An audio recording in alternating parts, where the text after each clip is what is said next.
उन्होंने कहा युवा ही युवा, जब युवा देश को हिला दे, जब जब युवा बोला है राज सिंहासन डोला है। और भाई साहब यहां आगे सरकार बात करेगी। पुतिन से पूछा कि अब आप यूक्रेन के बारे में क्या करने वाले, उसने कहा रुको मैं जी न्यूज वालों को फोन करता हूं, इंडिया वाले बताएंगे, क्यों ये बताने अब पुतिन कर सकते हैं हमला। तो उसने कहा मुझे तो पता नहीं है, वो पहले पता रखते हैं। शेर है उसे पिंजरे में बंद कर दिया जाए और सुबह शाम दोनों टाइम अच्छा अच्छा मांस भी खिलाया जाए ना, तो शेर की जिंदगी जिंदगी नहीं है, गिद्दड़ से भी बदतर है। सेम वो है, आपके नए को चलाए फेसबुक, देखे अपने है ये फेसबुक और व्हाट्सएप आप चला लेते हो और जिसको जी में उसको गालियां निकाल देते हो। थोड़ी देर में आए फौजी टैंक, 1000 एक बैठे थे, वो सबको कुचल के मारा सड़क पे, एक कोई जीवता नहीं छोड़ा, भागने भी नहीं दिया उन्होंने, घेर घेर के मारा एक एक को। वो दिन है आज का दिन है, चाइना में को हड़ताल करे देखे।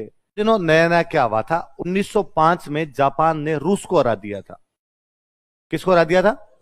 जापान इतना सा देश है, छोटा सा देश, 4 टापू है जापान में, और है क्या? रशिया कितना बड़ा देश है, भयंकर वाला बड़ा देश है। जापान रशिया को टिका गया था ढंग से, रशिया ने सरेंडर किया था, तो पूरी दुनिया में चर्चाएं थी कि भाई देश हो तो कैसा हो, जापान जैसा हो जो रशिया को हरा गया, क्योंकि उनके बच्चे बच्चे के अंदर राष्ट्रवाद की भावना है, बंदा बंदा लड़ने के लिए तैयार था, तो रशिया जैसे बड़े देश को हरा गया। ये तो क्षेत्रफल की दृष्टि से जापान बहुत छोटा, रशिया बहुत बड़ा।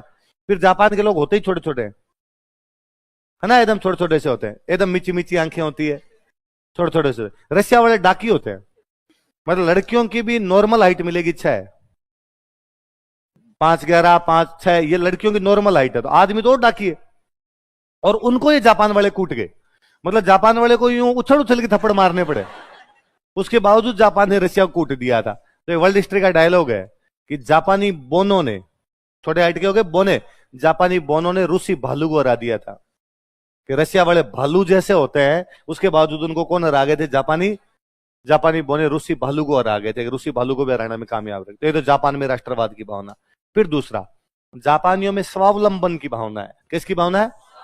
अपना काम अपने हाथ, खुद के काम खुद किए जाने चाहिए। इसलिए जापान के अंदर आप ऐसे एग्जाम्पल सुन लोगे कि फुटबॉल का मैच हुआ, फुटबॉल के मैच के बाद में जापानी जो खिलाड़ी थे उन्होंने वहां मैदान के अंदर पूरा कचरा साफ किया, यार कहीं भी कचरा इस प्रकार से गिरना नहीं चाहिए, तो अपने खुद कचरा साफ कर लेते हैं, कचरा साफ करके डाल देते। इसलिए उनके अंदर ये बड़ी भावना रहती है।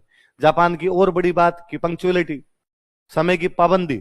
ऐसे एग्जाम्पल आप जापान के अंदर सुनोगे कि 9 बजे वाली ट्रेन एक दिन 9:02 पर आई, 2 मिनट लेट हुई, तो जापान के रेल मंत्रालय ने जापान से माफी मांगी, यात्रियों से माफी मांगी कि हमने आपका बहुमूल्य 2 मिनट का समय बर्बाद किया है ना, और हम आपकी टिकट के पैसे रिफंड कर रहे हैं, और आगे से इस प्रकार की कोई भी गलती एक अपने हैं। 9:15 बजे खिड़की पे जाके पूछते हैं कि 9 बजे वाली कितने बजे आएगी, क्योंकि अपने को पक्का पता है कि 9:15 तक तो नहीं। वो मेरे एक दोस्त हंसते हैं कि उनको एक बार दिल्ली से लखनऊ जाना, तो यार मेरी वो ट्रेन मान लो जैसे 10 बजे ट्रेन थी, तो 10 बजे अब मैं मरता पड़ता लेट हो रहा था, तो कोई 9:50 9:55 तो पहुंचा, और जैसे स्टेशन पे पहुंचा उधर से घोषणा हुई कि दिल्ली से लखनऊ जाने वाली ट्रेन नंबर देश देश देश प्लेटफॉर्म नंबर इतने इतने इतने पर आने वाली है। और मैंने, मेरे पास में एक और यात्री खड़े थे, उनका रहा भाई साहब इंडियन रेलवे आजकल तो पूरा ऑन टाइम, मैं तो घर से भागा था, तो मुझे लगा 10:15 तक तो आएगी, तो हम पहुंच जाएंगे, पर ये तो मैं तो मरे मरे पहुंच गया, वरना निकल जाती है आज तो। उन्होंने कहा कि कब कब की है ट्रेन आपकी? मैंने कहा आज की आ रही है, तो कहा नहीं ये तो कल वाली है, 24 घंटे लेट है। आज वाले तो पता लगाओ आएगी 2-3 घंटे बाद आ जाएगी, इतना क्यों लोड लिया भाई साहब। और अपने को भी ज्यादा मारा मारी नहीं रहती है ना भाई, वहां गए ट्रेन लेट हो तो अपने आराम से बैठ जाते, कोई नहीं आगे जा क्या करना, इतना भी क्या इंपॉर्टेंट काम पड़ा है। चिल लोग है एकदम कूल, को ज्यादा यू मारा मारी के अंदर नहीं रहते हैं अपने। तो ये जापानियों की भावना है। आप जापान में से एग्जाम्पल सुनोगे कि वहां जूते बनाने की एक फैक्ट्री थी, और उस फैक्ट्री के अंदर कर्मचारियों ने मालिक को जाकर कि तनख्वाह बढ़ा, और मालिक ने कहा नहीं बढ़ाऊंगा तनख्वाह, तो उनका हम हड़ताल करेंगे, तो कर लो जो तुम्हें करना हो, लेकिन तनख्वाह नहीं बढ़ाऊंगा। इसलिए उन्होंने हड़ताल की। हड़ताल क्या की? उन्होंने एक पैर का जूता बनाना शुरू कर दिया, 7 नंबर का राइट जूता, 8 नंबर का राइट जूता, 9 नंबर का राइट जूता। अब मालिक के तो काम नहीं आ रहा ना, दोनों जूते बनेंगे तो ही बिकेंगे, तो मालिक फाइनली उनकी बात मानता, उनकी तनख्वाह बढ़ाता है, तब उन्होंने दूसरे पैर का भी जूता बना लिया। काम तो बंद नहीं हुआ, एक अपने हड़ताल कैसे होती है। कि जूते बनाने की फैक्ट्री वाले हड़ताल करेंगे तो जूते बनाने की फैक्ट्री बंद नहीं करेंगे, पूरा मार्केट चक्का जाम। अगर किसी की भी कोई भी दुकान खुलनी, भाई स्टूडेंट की फीस बढ़ गई तो बंद होने चाहिए स्कूल, या पूरा मार्केट, अरे बंद हो, सब सब बंद हो जाना भाई साहब, और जबरदस्ती बंद करवा लेते हैं। तो अपने, और एक कि अपने संविधान में बाकायदा लिखा हुआ कि सार्वजनिक संपत्ति को किसी भी प्रकार का नुकसान है। मुझे लगता है रोडवेज की बस तो इतनी बापड़ी है,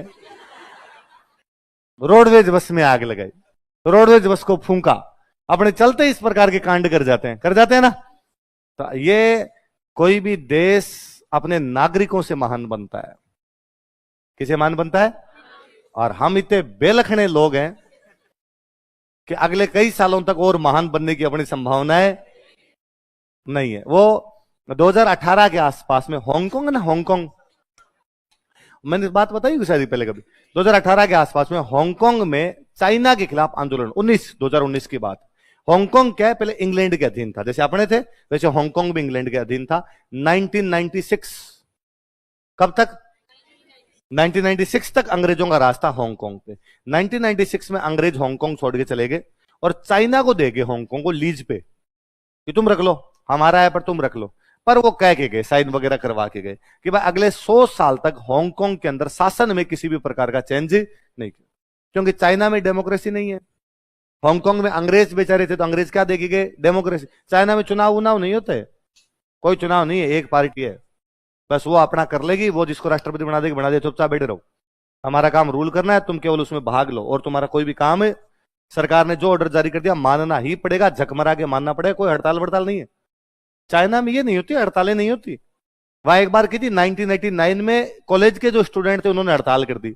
चाइना में बीजिंग के अंदर एक चौक पड़ता थियानामन, कौन सा चौक है? थियानामन चौक है। उस थियानामन चौक पे बैठ गए और जाकर भाई साहब साडा हा कहते रख। सरकार ने कहा कि देखो ट्रैफिक जाम होता है, दिक्कत होती है, राजधानी के बीचों बीच बैठो, खड़े हो जाओ, तुम्हारी बातें मान लेंगे। यस, युवाओं का युवा ही युवा, जब युवा देश को हिला दे, जब जब युवा बोला है राज सिंहासन डोला है। और भाई साहब यहां आगे सरकार बात करेगी, थोड़ी देर में आए फौजी टैंक, 1000 एक बैठे थे, वो सबको कुचल के मारा सड़क पे, एक कोई जीवता नहीं छोड़ा, भागने भी नहीं दिया उन्होंने, घेर घेर के मारा एक एक को। वो दिन है आज का दिन है। चाइना में को हड़ताल करे देखे, हड़ताल नाम की चीज ही नहीं है।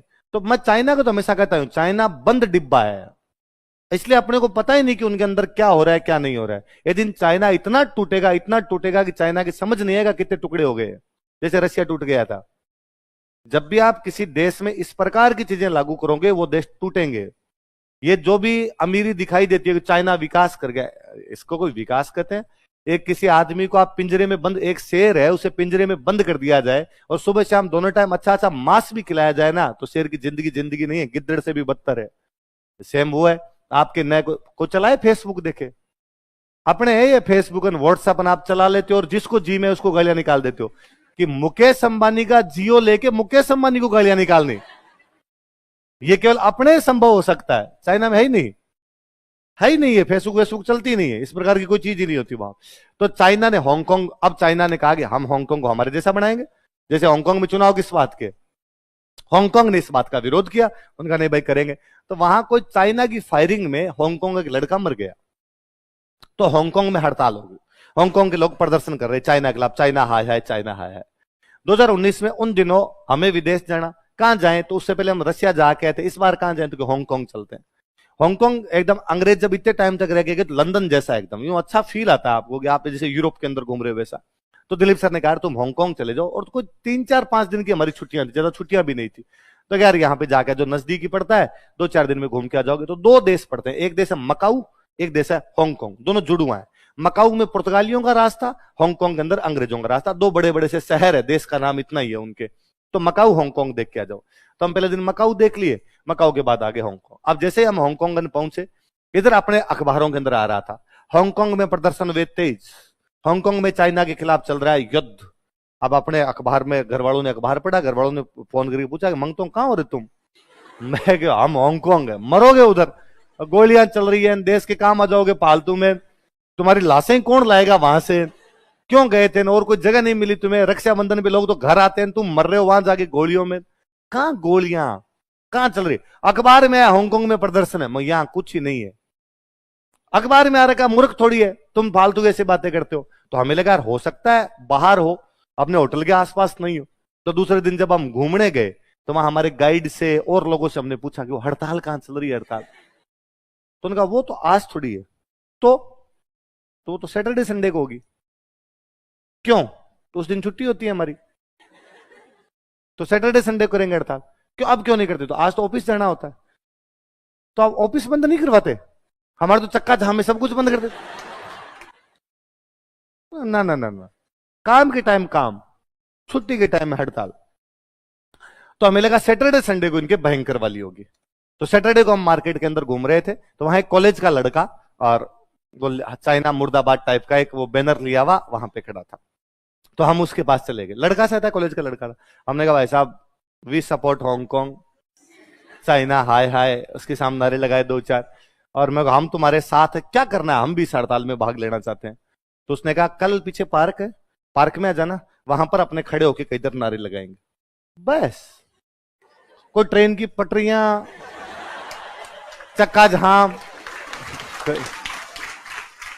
दो चार रोडवेज की बस, नहीं, ये क्यों करना होता है? एक मैसेज देना होता है गवर्नमेंट को कि हम खिलाफ है, बस। और तुम्हारी गवर्नमेंट इतने में मान भी जाती है। उनका यार कैसे नहीं मानेगी। हम वापस घर आए, घर वालों को वापस फोन आया कि आज तो ना अभी टीवी पे आ रहा है कि कल हांगकांग का एयरपोर्ट बंद है और फ्लाइट्स नहीं उड़ेगी यहां से। अपने टीवी वाले कुछ ही कर सकते हैं, है ना। अपने टीवी वाले, रशिया यूक्रेन के बीच में जब युद्ध चल रहा था ना, तो वो किसी ने जोक बनाया था कि पुतिन से पूछा कि अब आप यूक्रेन के बारे में क्या करने वाले। उसने कहा रुको मैं जी न्यूज वालों को फोन करता हूं, इंडिया वाले बताएंगे। क्यों? ये बताने अब पुतिन कर सकते हैं हमला। तो उसने कहा मुझे तो पता नहीं है, वो पहले पता रखते हैं। तो अपने टीवी वाले इधर, कल हांगकांग का एयरपोर्ट रहेगा बंद। तो भाई हमें भी डर लगा, मगर यदि एयरपोर्ट बंद रहा, फ्लाइट नहीं उड़ी और एयरपोर्ट पे नहीं जाने दिया, तो अपना तो वीजा और खत्म हो रहा है। 5-7 दिन का वीजा मिला था, लास्ट दिन था उसका। और यदि नहीं जा पाए तो यहीं रहना पड़ेगा। यहाँ ये चाइना के कानून और लागू होंगे, भगवान जाने कौन सी जेल में ले जाके पटकेंगे। हमने गाइड से बात की, उसने कहा चल रहे हो यार, ऐसा कुछ ही नहीं होगा। तो हमने पूछा कितने बजे जाना है हमें एयरपोर्ट। तो उसने कहा भाई एयरपोर्ट तुम्हें 1 बजे जाना, 1 बजे की फ्लाइट है, तो कितने बजे निकलना पड़ेगा। तो उसने कहा कि भाई 11 बजे तुम्हें एयरपोर्ट पहुंचना पड़ेगा, 2 घंटे पहले पहुंचना पड़ेगा तुम्हें। तो तुम ऐसा काम करना, मैं तुम्हें लेने के लिए 10 बजे जाऊंगा और ये 1 घंटे का रास्ता अपना, और 1 घंटे में अपने पहुंच जाएंगे। 11 बजे मैं आपको ड्रॉप कर दूंगा, 2 घंटे की आपकी अंदर की कार्रवाई हो जाएगी, 1 बजे तुम्हारी फ्लाइट पकड़ लेना। मैं नहीं, कल तुम्हारे हड़ताल, हमें सब पता चल गया, बावले बनाने बंद कर दूं। कल संडे है, कल तुम्हारे बड़ी हड़ताल होगी। तुमने कहा था छुट्टी के दिन बहुत बड़ी हड़ताल करते हैं, एयरपोर्ट जाम करोगे कल तुम। और कल को ट्रैफिक जाम हुआ बीच में और 1 घंटे में नहीं पहुंच पाए तो तू एक काम कर, तू 8 बजे आ जा, तो बीच में जाम भी हो तो 3 घंटे में तो एयरपोर्ट पहुंच ही जाए। उसने कहा अरे मूर्खों, ऐसा कुछ ही नहीं होगा, क्यों नींद खराब कर रहे हो, आराम से सो के तैयार रहना, सामान वामान पैक करना, वो सामान रात को ही पैक कर देंगे, तू 8 बजे तैयार मिलेगा हमें।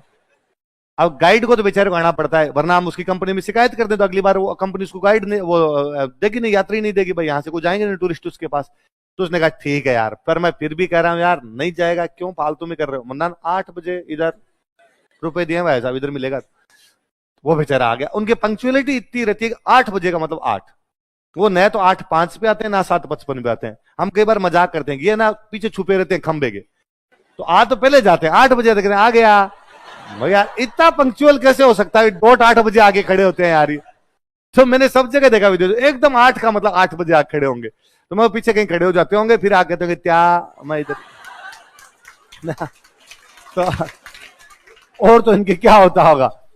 अब वो बेचारा 8 बजे आ गया, रोड खाली पड़ी यार, वहां कोई रोड नहीं भरी हुई, रोड खाली। उसने कहा मैंने कहा था ना रोड खाली पड़ी, तुम लेके आए मांगते, अब बैठे रहना 4 घंटे यहाँ पे। हमने वापस कहा कि नहीं, एयरपोर्ट घेरा, एयरपोर्ट वहां अंदर जाने में दिक्कत आएगी, तू हमें छोड़ेगा, वरना तेरे को नहीं छोड़ेगा, अंदर तक छोड़ के आएगा। तू चाइनीज बोलता, हमें तो चाइनीज समझ में भी नहीं आती, ये क्या बोल जाए। उसने कहा कोई नहीं पकड़ेगा तुम्हें, कौन पकड़ रहा है तुम्हें, कौन रख रहा है यहाँ पे, इतने फूट रहे भी नहीं तुम्हें इधर रखे। अब भाई हम एयरपोर्ट पहुंचे और एयरपोर्ट में चारों तरफ प्रदर्शनकारी खड़े, और हमें लगा भाई आज तो लफड़ा, अंदर यूं जीव धक धक करे। हम आगे बढ़े तो उन्होंने रोका हमें और रोके कहा कि भाई डू यू सपोर्ट हांगकांग। मगर यस वी सपोर्ट। उनका ओके, बस खाली यूं बेचारे कर रहे थे, आप हमारा सपोर्ट करो, आप हमारा सपोर्ट करो। हमने 2-4 हांगकांग जिंदाबाद हांगकांग। आराम से एयरपोर्ट पे गए, कोई फ्लाइट रद्द नहीं, कोई कुछ और नहीं, आराम से फ्लाइट उठ रही। ये होती है हड़ताल। मजा नहीं आया ना? तो थोड़ा कुछ नहीं हो तब तक मतलब ही क्या है? तो देश तभी महान बनेगा जब देश के नागरिक महान होंगे। शासन तंत्रों के भरोसे कभी देश महान नहीं बनते। प्रधानमंत्री कोई आ जाए कोई नहीं आ जाए, जब तक लोग बेलखड़े रहेंगे तब तक चीजें ऐसी चलती रहेगी। वो मैं रशिया वाली, इस बार वाली बात बता ही रहा था आपको। में इस बार हमारे रशिया में गाइड हमें इंडियन मिल गए, एक भैया इंडियन भैया, गुजराती भैया मिल गए, वो मिल गए। तो वो एक कोई रशिया से आगे एक टापू, रशिया में लास्ट साइड में जाके एक टापू पड़ता है केरेलिया, उस केरेलिया टापू पे हम जाके आए। तो वहां से जो वापस आ रहे थे, अब वो गुजराती थे तो माता ही मारते आ रहे थे उनसे, भाई अपनी भाषा में बात करने में आसानी रहती है ना यार। वरना तो क्या है, वो गाइड मिलते हैं इंग्लिश वाले गाइड मिलते हैं तो पहले अपने अंग्रेजी दिमाग में बनाते हैं, चुका है चुकी है, इज लगाएंगे हेव लगाएंगे, तो थोड़ी बातचीत हो पाती है, ज्यादा बातचीत हो नहीं पाती। अब अपने कुछ ही फेंको। तो ये पता नहीं कोई, मैंने हाथ वाथ साफ करके कागज वागज पड़ा, टिश्यू पेपर पड़ा था, जंगल, प्योर जंगल, एकदम जंगल में से गाड़ी आ रही, और मैंने वो शीशा डाउन किया और मैं जैसे ही उसको रुको रुको रुको, अब मैं क्या इतने में तुम्हें फेंक गया, और उसने कहा मरा दिया तुमने, ये कागज बार क्यों फेंका, क्यों, यहां कैमरे लगे हुए हैं और कैमरों में अगर मेरा चालान हो जाएगा कि कागज इन्होंने रोड पे फेंका था। मैं यार देख बावड़े मत बना, जंगल में कौन से कैमरे होते हैं। तो उसने कहा यार हाँ तुम्हारी बात सही है, जंगल में इतने कैमरे भी नहीं होते, पर फिर भी यहाँ कई कई जगह कैमरे होते हैं और ऐसे नहीं फेंकना होता है। और दूसरी बात, यदि कैमरे नहीं भी है तो ये तो शुक्र मनाओ कि अपने पीछे से गाड़ी नहीं आ रही कोई। यदि पीछे से कोई रशियन की गाड़ी आ रही होती, वो अपने को आगे गाड़ी लगा के रोकता रहा, अपने तीनों को कूटता, और वो अपने को इंडियन देख के और ज्यादा कूटता कि तुम बाहर के लोग आके हमारे देश को बिगाड़ देते हो, तुम बाहर के लोग आके हमारे देश में कचरा फैलाते हो, हम लोग यहां पर कचरा नहीं फैलाते। मैं राम जी महाराज आगे से ध्यान रखेंगे, तू कहते चूक उठा के लाऊं वापस जेब में डालू, इंडिया ले जाके फेंक दूंगा, यहां रखो ही नहीं और तो क्या कर। खूब त्याग और बलिदान करने पड़ेंगे। आप विदेश में तो इंडिया के अलावा मुझे लगता है कहीं चले जाओ, यूरोप में तो बेसिकली रशिया, हांगकांग, अर्मेनिया सब जगह जगह हॉर्न नहीं बजाते लोग। हॉर्न बजाने को ये समझते हैं कि पिछली गाड़ी में यदि हॉर्न बज रहा है इसका मतलब पिछली गाड़ी में कोई मर रहा है, इतनी इमरजेंसी है कि कोई मरने वाला, इसलिए उसको साइड देनी पड़ेगी। हॉर्न बजता ही नहीं है। अपने यहां पे लाल बत्ती है, ऊपर लिख रहा है 67 सेकंड, मतलब 67 सेकंड तक तो आप आगे पीछे भी हिल नहीं सकते। तो बेटे बेटे मैं रशिया वालों को रचता रहता हूं, मगर हमारे यहाँ छोटा टाबर होता है ना, उसको भी बाद में घर वाले, भाई गाड़ी में आप जाके बेटे घर वाले लेके अगले एक बार पी बजा के दिखाओ, उसको भी पी बजा के दिखाते हैं। तो ऐसा हॉर्न तो यार हमारे बहुत कॉमन चीज है यार, टाबर है, टाबर को पी, मगर हमारे तो है भाई, किसी के आप घर पे गए, उसके घर से रवाना हो रहे हो, बाहर पहले नमस्ते करके आए, नमस्ते नमस्ते नमस्ते ऐसा नमस्ते, फिर गाड़ी में बैठ गए, अब आप गाड़ी रवाना करनी है, रवाना कर देते हैं, वापस एक बार हॉर्न बजाएंगे, कोई मंदिर आ गया, कोई देवरा आ गया, भूमियों सा महाराज आ गया ला। और ये मुझे बड़ा जोरदार लगता है कि अपने हर मंदिर के आगे हॉर्न बजा बजा के जाते हैं और अपने कहते हुए हाजिरी लगा दी। तो मैं ऐसा थोड़ी है कि हनुमान जी बाहर खड़े थे लिख रहे थे, भाई राजवीर हॉर्न नहीं बजा के गया कट पे, आज की अटेंडेंस नहीं लगी इसकी, मगर यार हाजिरी लेके थोड़ी खड़े हैं बात पर, आदत है आपने बिना हॉर्न बजाए। अब मैं उन विदेश में उनको देखता हूं कि गाड़ी इस भाई ये 4 लाइन है गाड़ी की, यदि आपने इसमें गाड़ी डाल दी तो अब इसमें ही चलेगी, आप इधर नहीं आओगे।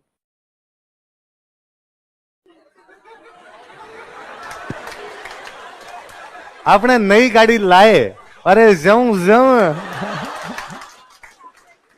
तो लग रहे वाह रे वाह, क्या मतलब हुआ तेरी इस गाड़ी का, यदि 2-4 ऐसे कटना दिखाए। ये नहीं लेते, यू टर्न नहीं लेते जब तक कि वो जेब्रा क्रॉसिंग ना आए, जब वो क्रॉसिंग आएगी उस क्रॉसिंग पे ही लेंगे यू टर्न, ऐसे यू टर्न नहीं ले।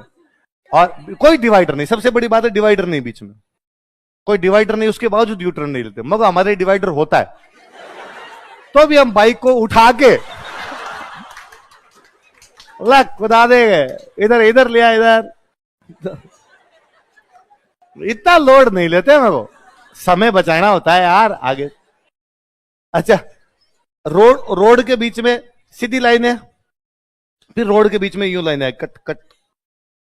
यदि ये लाइन है इसका मतलब आप इस लाइन में जा सकते हो, यदि ये लाइन है तब नहीं जा सकते। किसी भी स्कूल के आगे से निकलोगे तो स्पीड 30 हो जानी चाहिए, 30-35 ज्यादा वो लिखा हुआ 30-35, जितना भी स्कूल के कॉलेज के उनके आगे से निकलो तो वो स्पीड हो जानी चाहिए। मैं बता यहाँ तो अपने स्कूल के आगे से तेज निकालते हैं कि आगे नहीं आ जाएगा, जबीर दे इसके। बुरा जो देखन मैं चलान, बुरा न मिलिया को, जो दिल देखा आपना न मुझसे बुरा ना। गोरे इस दुनिया की सबसे महान प्रजाति है, इसको स्वीकार करना ही पड़ेगा। उनसे भले इस मामले में कतई कोई लोग है ही नहीं कि वो इन चीजों को, मतलब सिविक सेंस जो होता है कि नागरिक रहते कैसे, वो उनसे बेहतर कोई नहीं जानता। अब मैं जापान का जब सोचता हूं तो मुझे लगता है कि यार 1945 में जापान के 2 टापुओं पे अमेरिका ने परमाणु डाल दिया। परमाणु का मतलब देश पूरा तहस नहस, कि देश में कुछ भी नहीं बचा उनके। कई साल तक उनके बच्चे जो थे विकलांग पैदा होते रहे, उसके बावजूद जापान यार विश्व शक्ति है कि कितना जल्दी ग्रोथ कर गए कि पूरा देश बना गए। तो ये आप नोटिस करना, घर में पुराने वॉकमैन रखे हुए हो, वॉकमैन वॉकमैन आते थे, गाने सुनने वाले वॉकमैन आते, उन पे आप देखना, उन पे लिखा होगा मेड इन जापान। घर में जितनी टॉर्च टॉर्च रखी उन पे देखना आप मेड इन जापान, है ना। नेल कटर या तो मेड इन कोरिया या मेड इन जापान। तो छोटी छोटी चीजें बना बना के दुनिया में पैसे कमा गए हो। 4 टापुओं का देश है यार, क्या तो खाते होंगे क्या पीते होंगे, उसके बावजूद वो महान शक्ति बना हुआ है दुनिया की। इसका मतलब उसके नागरिक जो एक एक आदमी मरने के लिए तैयार रहता है, और मरना ही पर्याप्त नहीं है। ये कोई जरूरी नहीं कि आप देश के लिए मरो तभी जाके महान हो पाओगे। आप देश के लिए अंदर रहते हुए अच्छे काम करते हो, ये भी तो महानता अपने आप। तो अपने सबसे पहले तो और कुछ ही नहीं, ट्रैफिक नियम का पालन करना ही सीख लो। हम केवल उन लाल बत्तियों पे रुकते हैं जिन पे पुलिस वाले भैया खड़े हैं। यदि कहीं पे पुलिस वाले नहीं होते तो हम उन लाल बत्तियों पे रुकते भी, और उसमें अपने पास नई नई गाड़ी हो तो पुलिस वाला खड़ा तो कहते ऊपर लाऊं, पुलिस वाले के ऊपर से भले निकाल दे पर हम रोकने का नाम नहीं लेते। हॉर्न वाली हो कि भाई लाइन में खड़े हो, आगे दिख रहा है यार आगे नहीं जा सकते, तो हॉर्न बजाने का मतलब क्या है, उस लाइन को बनाए रखा जाए। अपने आप पार्किंग देखा करो कभी, यदि कहीं पे पार्किंग वाले भैया नहीं खड़े तो अपने गाड़ियों की पार्किंग कैसे करते हैं।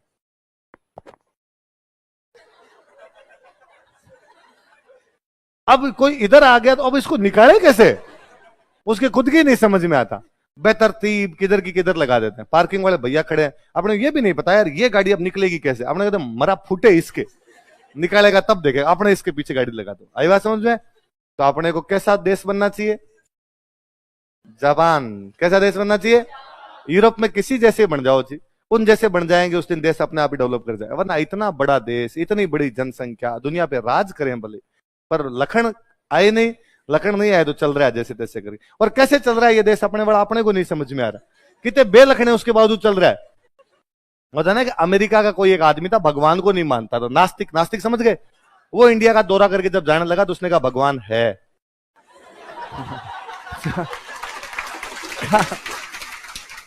कहा कैसे, कहा भगवान नहीं हो तो ये देश चले कैसे, ये देश चल रहा है इसका मतलब कोई ना कोई पावर तो है जो इस देश को चला रही है। अच्छा, केसरी सिंह बारट कौन से हत्याकांड में पकड़े गए थे, महंत प्यारेलाल कौन से में, इसमें और कौन कौन पकड़े गए थे लिखो।